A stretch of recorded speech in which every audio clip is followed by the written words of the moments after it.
Hello everyone, आज हम सीखेंगे अध्याय 1 की प्रश्नावली 1.1। इसमें प्रश्न क्रमांक 4 जो है वो हमें दिया है HCF 306,657 बराबर 9 और LCM 306,657 ज्ञात कीजिए। जब कभी हमें ऐसा प्रश्न दिया जाए कि दो संख्याएं हों और HCF अथवा LCM दोनों में से एक संख्या या एक का मान हमें दिया हो, तो हमें यहाँ कुछ बातों का ध्यान रखना है। हमें कुछ नहीं करना है, हम जैसा कि एक फॉर्मूला जानते हैं जिसे हम कह सकते हैं कि दो संख्याओं का गुणनफल बराबर होता है HCF गुणित LCM। इसमें हमें मान रख देना है, ऑटोमेटिक हमारा जो ज्ञात करना है वो मान ज्ञात हो जाएगा। तो जो प्रश्न में पहले दिया है हम उसको लिख देते हैं। हमें दो संख्याएं दी गई है तो हम इस हिसाब से इसको लिखेंगे। दिया है पहली संख्या बराबर हमें दे रखी है 306, दूसरी संख्या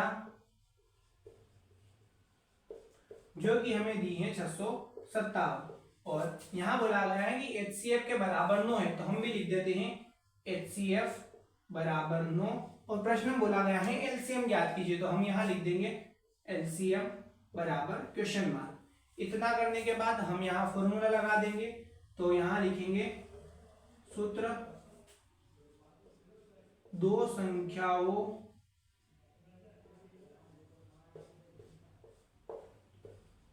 का गुणनफल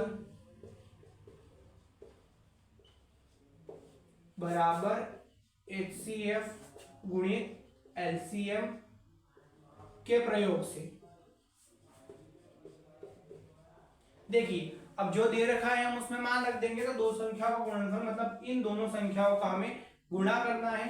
तो हमने यहां कर दिया 306 गुणित 657। इसके बाद HCF हमें प्रश्न में दिया है 9 और LCM जो है वो हमें ज्ञात करना है। हम क्या करें, LCM के साथ 9 जो गुणे में है इसको बराबर से उधर भेज देंगे, ये बटे में चला जाएगा और इधर केवल और केवल LCM बचेगा, जिसे हम बड़ी आसानी से ज्ञात कर सकते हैं। तो हम अगली स्टेप में लिखेंगे 306 गुणित 657 और ये 9 जो है ये गुणे से उधर जाएगा, बटे में हो जाएगा, तो ये हो जाएगा बराबर में LCM।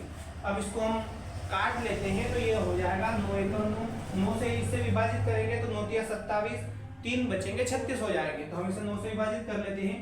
9 तिया 27, 30 में से 27 घट गए, 3 बचे, 3 को 6 के आगे लगा दिया, 36 हो गए। ये हो जाएगा 9 चौक 36। 34 और 657 का गुणा करेंगे, जो हमारा गुणा आएगा वही हमारा LCM होगा। तो हम यहाँ गुणा कर लेते हैं।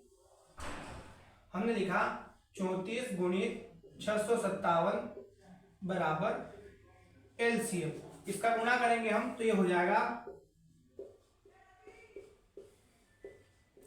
428 की 8 हासिल 2, 4 पंजे 20 और 2 हो जाएंगे 22 हासिल 2, फिर हो जाएगा 4 छंग 24 और 2 26। इसके बाद गुणित में 3 7 21 की 1 हासिल 2, तीनों पंजे 15 और 2 हो जाएंगे 17 की 7 हासिल 1 और 3 छंग हो जाएंगे 18 और एक हम कह सकते हैं हासिल था 19 हो जाएगा। यहाँ हो जाएगा 8, 2 और 1 हो जाएंगे 3, 6 6 12 और 1 हो जाएगा 13 की 3 हासिल 1, 9 1 हासिल का 10 और 2 12 की 2 हासिल 1 और 1 हो जाएगा 2। यानी आंसर आएगा हमारा 22,338। यहाँ हमने LCM इस प्रकार से ज्ञात किया।